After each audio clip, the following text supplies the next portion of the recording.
Mahomes to bounce back? I would imagine that he'll bounce back well. I think that everybody in the organization is probably exhausted, and to have a 3-year run like they did, and I know they didn't obviously win the Super Bowl, and it wasn't anywhere near as competitive as people thought it would be, and that was it was one of those days where everything that could go wrong went wrong for them, and it's unfortunate timing. But to do what they did is so hard and so impressive. And I get that we want to kill them because they couldn't finish it, but to be that good for 3 straight years, it's powerful, and he's the driving force behind it. Now what he's going to have to do is go take a bunch of time away, relax, get just decompress completely, and then come back with that same level of competitiveness that he's shown every other year. The thing that's always defined Tom Brady is there was a singleness to his approach. And it cost him. It cost him in some other areas, but you saw it whether it was the way he approached food, the way he approached training, the way he approached his personal life. There's a singleness to it. And in order for Patrick to reach the level that Tom was from a longevity standpoint and from a consistently winning standpoint, he's going to need that singleness as well. And right now, I'm sure that seems daunting. But ideally, some time away, some influx of young talent, all the great things that go into an off season, all the optimism goes into an off season. I would imagine he'll come back similar to where he was, if not better. Yeah, I expect him to play well, but I expected a big bounce back. This past season, we both predicted he would be MVP. He was our preseason pick for MVP, and we didn't see that, Mahomes. So there's a part of me that wonders, will he get back to that great individual performances that he had early in his career? But I'm going to bet on Patrick Mahomes. I also think Xavier Worthy really showed, like, if he's serious and has a great offseason and is, like, bolstered by what he did late in the year in the playoffs, then he could come back and have a great year. And then Rashee Rice will be back. So even if Kelsey retires, those two I would think, would be the focal point of the passing game as far as receivers. And then you got Noah Gray. You've talked about the rookie they had that was injured this year. Tight end. Yeah. So I think, like, his receiving core has not been great the past few years outside of Kelsey. I think this will probably be the best one he's had in a few years. And I don't know if Hollywood will be there or whatever. But so I do expect him to have a really good year. Listen, Rashee probably is staring down the barrel of a suspension, but I don't think it's going to be half the season. Because the NFL still hasn't adjudicated, well, the legal process hasn't adjudicated the street race crash. Right. But so I expect him to probably be out maybe a month next year at some point. He should be healthy by then. But Rice and Worthy, as his 2 receivers, will be the best receiving core he's had since Tyreek left. Yep. Just no matter who the third guy is. So there is that piece of it. This was in a more, kind of arrogant, frame of mind. But when I talked about the Chiefs have 2-game seasons and what happens, we do have a precedent for this. I said when they lose the AFC Championship game, they fired the defensive coordinator in 2018. They traded Tyreek Hill and they did it in 2021. The only other season since Patrick's been there that ended in a loss, not in a parade, was after the 2020 Super Bowl, and they made a major investment on the offensive line because of a Super Bowl that looked a lot like this one. I would imagine something similar is coming here. And I know everyone's looking at, oh my God, Patrick Mahomes has a $66 million cap hit this coming year. No, he does not. He does, but he does not. The beauty of Mahomes is Mahomes having a 10-year contract is whenever they need cap room, they can go to his contract specifically and borrow from it. And so I would imagine that you are going to see a real investment on that offensive line, whether that's meaning a tackle or keeping Trey Smith. You know what I mean? Who's the pending free agent. And so go ahead. And if you're a free agent in general and you're looking at the NFL world, especially if you're an older guy who wants to get a ring, Kansas City is still a really a desirable place to go. I would think so. And you're going to get talented guys at the end of their career, or that have made the money who now want to go chase a ring. Not everybody feels that way. You're going to go chase it in Kansas City. Yeah. There's a few different ways that I want to unpack this. Let me just get out right off the bat that that I don't expect Patrick Mahomes to just, no longer be great or no longer be able to compete for Super Bowls. If he never won another Super Bowl again, like I would genuinely be shocked, and I think, because I think a bounce back from the Chiefs and a bounce back from Patrick Mahomes are kind of two different things necessarily. I trust the organization of the Kansas City Chiefs to make concrete off-season moves to be competitive, to improve and grow and stuff like that. I think it sounds great of saying like, oh, we'll be able to just fix the O-line. They're going to make an investment this offseason. But it's not always an easy thing to do. Some issues take more than just one offseason. Some will take multiple off seasons. And I agree with Nick, and I had been saying this, and I don't know, Kansas City Chiefs fans were kind of disagreed with me, were angry that I said it, but now Nick himself said it, and he's Kansas City Chiefs fan number one. Like, Rashee Rice is going to be suspended. I do think it's going to be a chunk, because it was a severe thing that happened. Nick thinks it's probably going to be about 4 games. I mean, I'm not going to act like I know exactly how it's going to be, but 4 seems like the minimum, quite frankly. And the fact that it's kind of taken all this time means that it is a real thing that's happening, and that'll affect them as well. I think it's not enough though. This idea though that it's just kind of like an O-line or receiver thing. I don't think that that's 100% accurate though.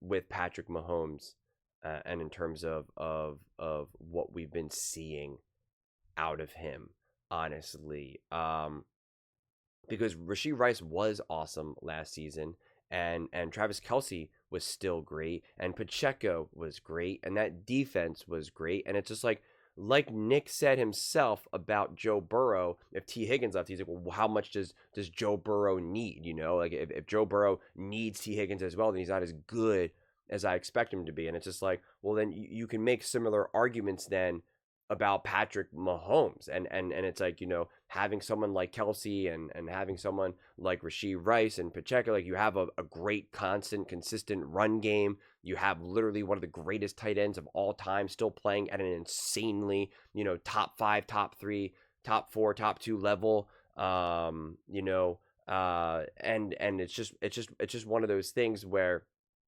yet you still see inconsistent, like you have to admit it.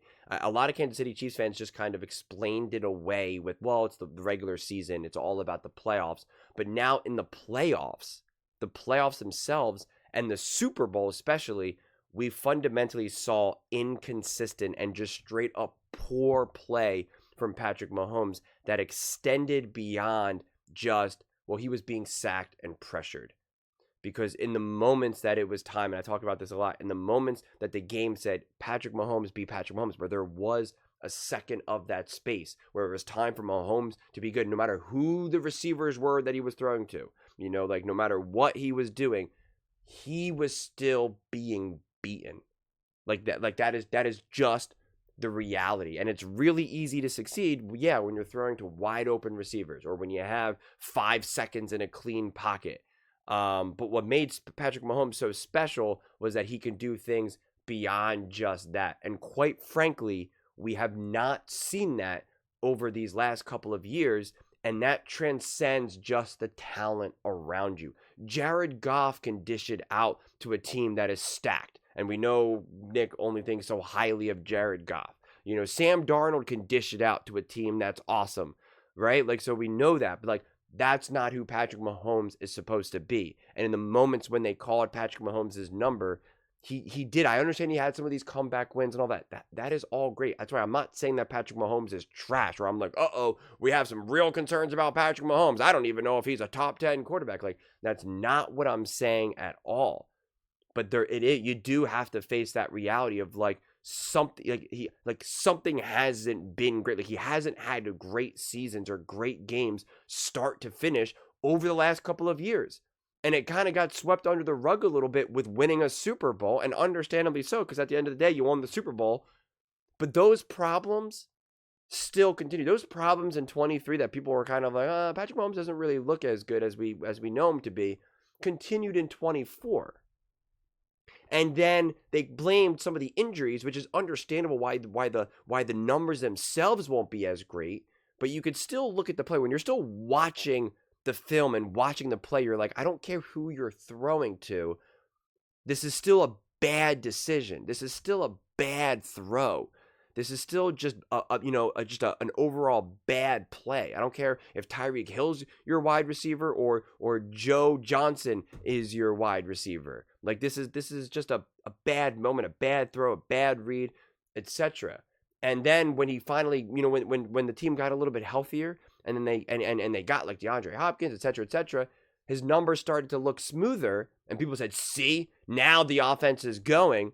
Well, now they stayed just as healthy, but then they still kind of had some of their issues. So that's why you can't just now put it on the roster. And again, the Super Bowl, the Eagles were absolutely able to get pressure, but like, again, you have to be honest with the discussion here. I know if you want to keep kicking the can or keep avoiding it, that's fine, but then I don't think you really get a realistic understanding of what you're looking at. But Patrick Mahomes did fumble in the AFC Championship game. That's number one. And number two, he did throw a play that ended up being great. Xavier Worthy came up with the play, no doubt about it. But I cannot argue that was necessarily a great throw. That was a reckless throw that, quite frankly, if the Buffalo Bills defense was better, they should have come down with an interception. They should have. And Patrick Mahomes, in the Super Bowl, I believe it was the very first drive for them, he made an unbelievably reckless throw before the game got out of control. Like, it was like 0-0, and he rolls out, and he's kind of like in his end zone, and he's kind of scrambling a little bit, and he makes a throw that reached like the 30-yard line, their own 30-yard line, that absolutely could have been intercepted. Like, Patrick Mahomes essentially had like 2 pick-six worthy plays. And again, and both times it was before the game was out of control. It was before he was just getting ravaged and sacked nonstop. And it was like, well, what do you want him to do? Like, they were fundamentally bad decisions too early on in the game.